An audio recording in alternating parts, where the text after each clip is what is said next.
Wasabi guys, Void here coming back at y'all with another Rivals of Ixalan Commander deck tech. This time we're going to take a look at Elenda the Dusk Rose. She is 4 mana for an Orzhov colored 1/1 legendary vampire knight with lifelink, and whenever another creature dies you put a +1/+1 counter on her, and when she dies you create X 1/1 white vampire creature tokens with lifelink where X is Elenda's power. So if she dies as is, you just get one of those tokens, but hopefully we get a bunch of other creatures to die and make her huge. That way if she does happen to die, we get a bunch of tokens out of her, but we don't always have to just sack her right away because she also has lifelink herself, so we can just swing, gain a bunch of life, and then hopefully get a lot of tokens out of the deal. So that's ideally what we want to do. I think I'm going to name the deck something funny like Why Do We Keep Dying, because that's basically what it's about. Getting a bunch of sack triggers, death triggers, you get the gist. So as we move on to the land, we're just going to go over a few good utility ones. Bojuka Bog, pretty much a staple in a lot of black decks. Going to deal with the graveyard deck at the table. High Market is awesome, having a sack outlet on a land and you also gain a life. That is also pretty nice. Vault of the Archangel is awesome in black-white life gain decks. All of your creatures are going to gain lifelink, and this is including other tokens that necessarily don't have lifelink, which we have a lot of ways to make other tokens aside from the vampires, but they also gain death touch until end of turn. And that goes for all of our creatures for just that 4 mana on the activated ability. Pretty good. Westvale Abbey.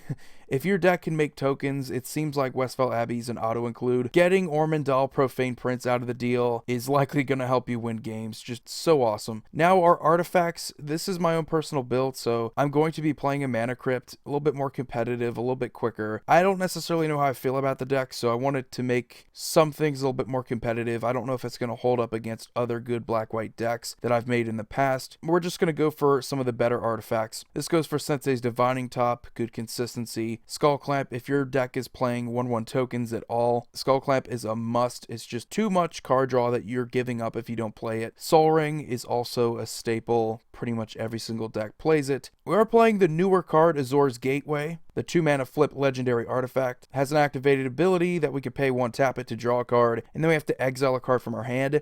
The cool thing about it is that it doesn't necessarily have to be a card that satisfies the requirement to flip, so you can just keep exiling lands and you still get that loot effect. Once it does flip, you do get a Sanctum of the Sun, which taps to add X mana of any one color to your mana pool, where X is your life total. So in a deck where we could potentially gain a ton of life, getting a ton of mana is never a bad thing. Blade of Selves is hilarious with Elenda. Giving her Myriad means that when she attacks, she gets 2 different copies of herself, which are then going to sacrifice because of the legendary rule. That's 2 creatures dying. They all see themselves leaving at the same time, so those 2 will then get you more tokens, and Elenda the Dusk Rose, the one that's left, is going to get +1/+1 counters, and you're going to get 2 1/1 vampires out of the deal, so that is pretty good. And this goes for a lot of the other creatures in the deck too. Getting Myriad on them isn't necessarily a bad thing. It's just the synergy with Elenda is the most obvious one. Orzhov Signet, again, good mana ramp, good consistency. Ashnod's Altar. Sack outlets are awesome in this deck because we get a lot of those vampire tokens. Why not get a lot of free mana, basically? Phyrexian Altar. I am thinking about comboing with this deck. I think it's possible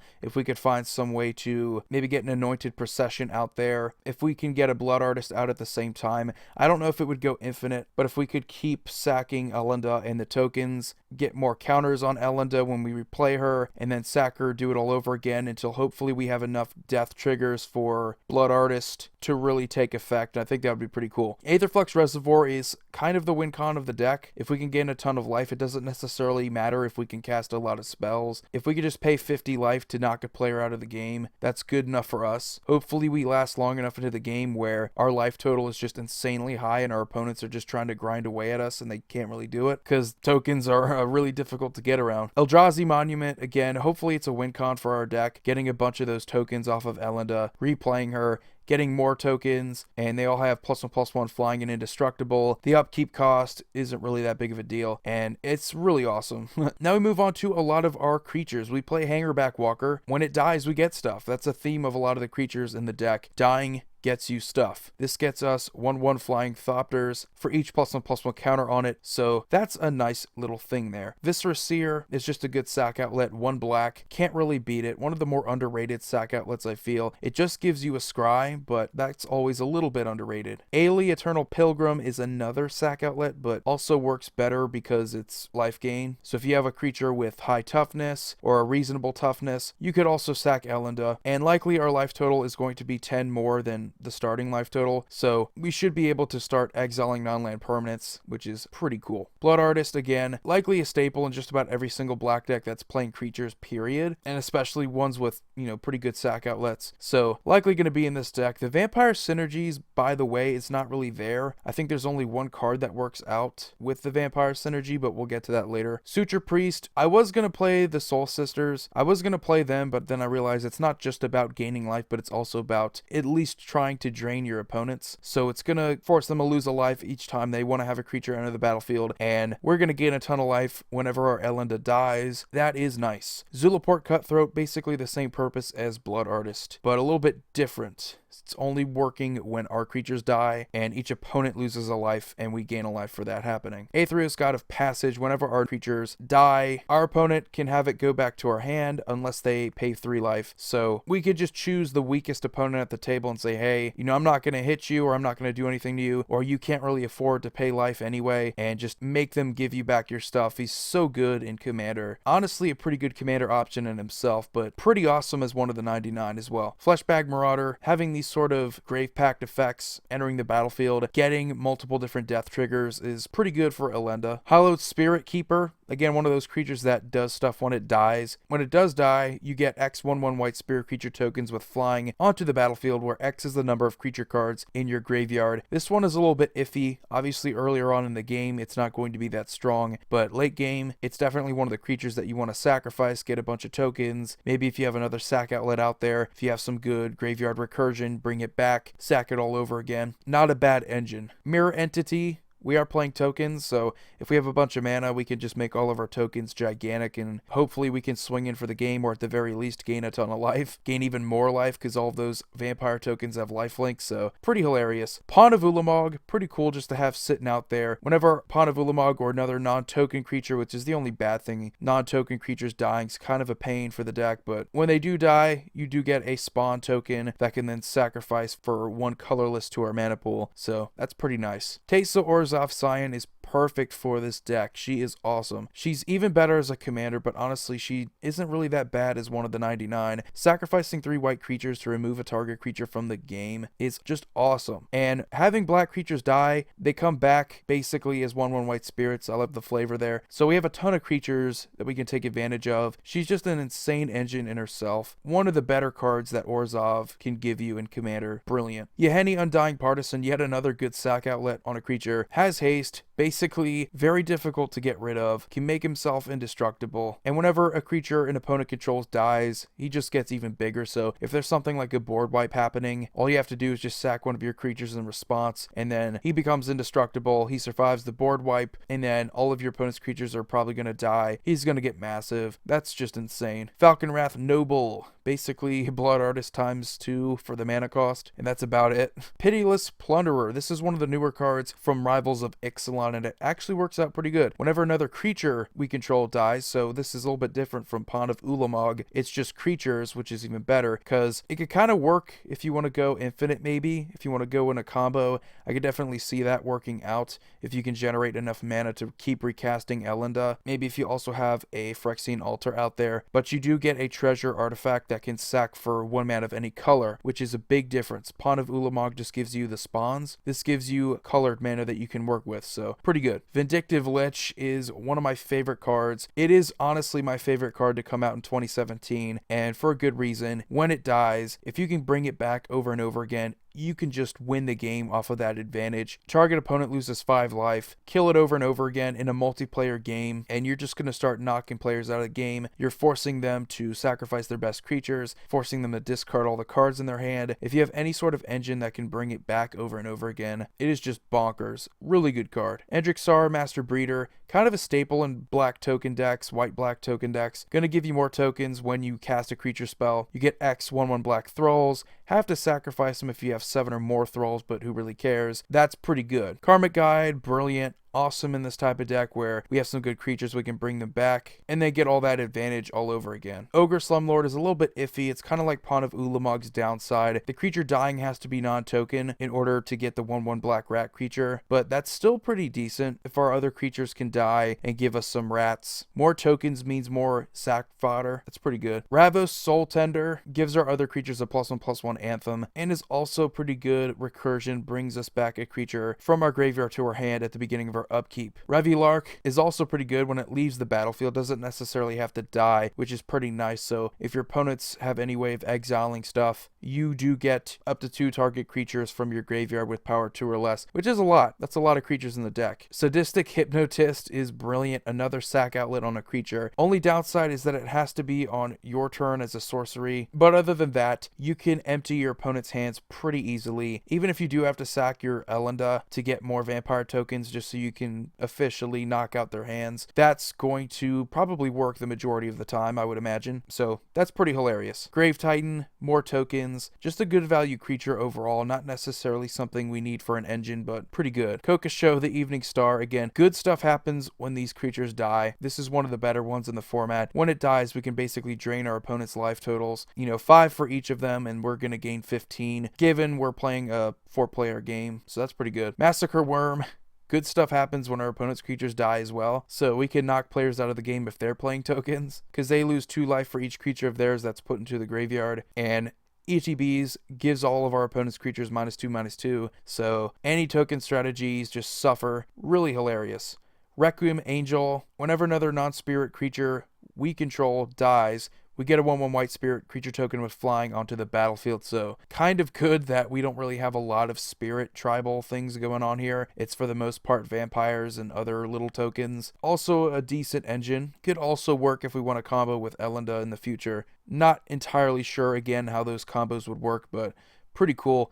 Sun Titan, staple in a lot of white decks in the format, just awesome value. Yosei, the Morningstar, basically like Kokosho, but the white version, going to tap down permanents when it dies, and they don't untap, so we can just be a little bit of a jerk, make it so that they can't really untap. If we can bring it back, we could definitely put someone in a lock. Pretty good card. Awesome. Again, the whole theme is creatures dying, doing stuff when they die. And the last creature we do have is Butcher of Malakir, which is basically Grave Pact on a creature. Can't really beat that value. As far as Planeswalkers go, we have Elspeth Sun's Champion because this is like a life gain tokens deck. So can't really beat having 3 1/1 white soldiers on a plus. They don't have lifelink like the vampires, but it's still a lot of tokens you can get, and your Planeswalker doesn't lose any loyalty. And you also have a good board wipe on a minus. Her -3 is pretty awesome. Her ult is likely going to be a win con with all those vampires getting +2/+2 and flying, so she is awesome. I put her in just about every single token deck anyway, especially,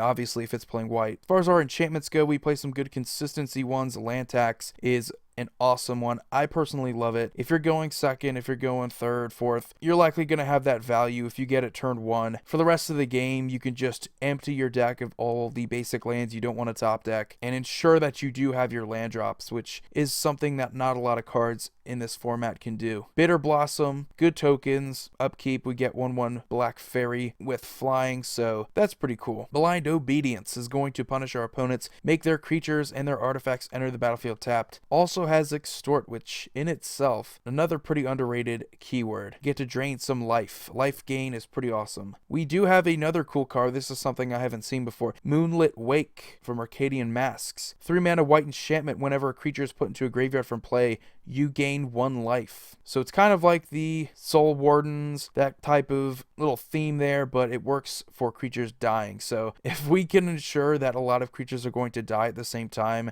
we can gain a whole bunch of life. In combination with our other stuff that's going to gain us life, we should be well into triple digits, and that is hilarious. Phyrexian Arena, life isn't really that big of a cost. which I'll probably add a Necropotence in here. I don't think I have it in, but it should probably be in here if we have a lot of life gain. For future reference, I will probably add a Necropotence, but for now, Phyrexian Arena is never really a bad thing. Good card draw consistency in our upkeep. Anointed Procession, this is a token deck, so if Elenda dies and we have like, I don't know, 10 +1/+1 counters on her, she's at 11 power, she dies, we get 22 vampire tokens. That is pretty nice. I love the sound of that. Grave Pact, pretty basic. Whenever our creatures die, our opponent's creatures, they have to sacrifice one, which if we have Elenda on the field at the same time, we get a bunch of +1/+1 counters on her because its creature's dying, period, which is awesome. Cathar's Crusade, a lot of creatures have the potential to enter the battlefield at the same time, getting a whole bunch of +1/+1 counters, giving you a massive board state, which is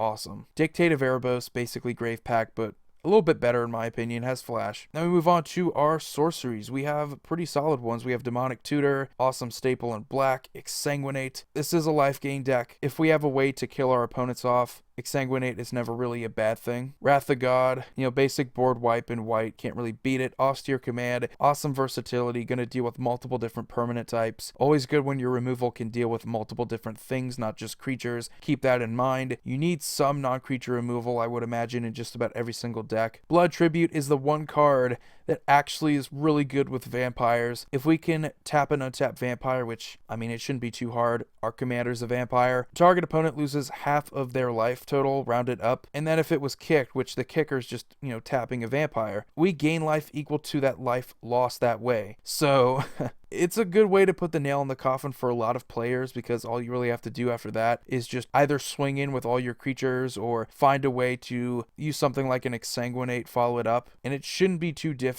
to seal the deal after that point. Our instants are pretty good. We have Enlightened Tutor, again, can't really beat the tutors. Gonna get us an artifact or enchantment. We have some pretty good ones that might help us combo, give us that potential. Vampiric Tutor, even better because we don't have to reveal the card we tutor, and it can be anything from our deck. Path to Exile and Swords to Plowshares are two of the best removal spells, especially for creatures, obviously. Exiling them, giving up very little in return is awesome. Anguished Unmaking, pretty much a staple ever since it's come out in Shadows over Innistrad. Dealing with non-land permanents, exiling them is always awesome, and it ensures that they don't really get it back. Mortify, gonna deal with target creature and enchantment, pretty good permanent types to deal with. Return to Dust is awesome. Didn't used to think the card was that good till a couple years ago when I started playing it in just about every single white deck, and it has been gold ever since. The card is fantastic. Exiling 2, even if it is at sorcery speed on your turn, that's still, you can't really beat that for 4 mana. Exiling 2 of the best permanents, which artifacts and enchantments are pretty good. So anyway guys, hope you enjoyed this deck tech.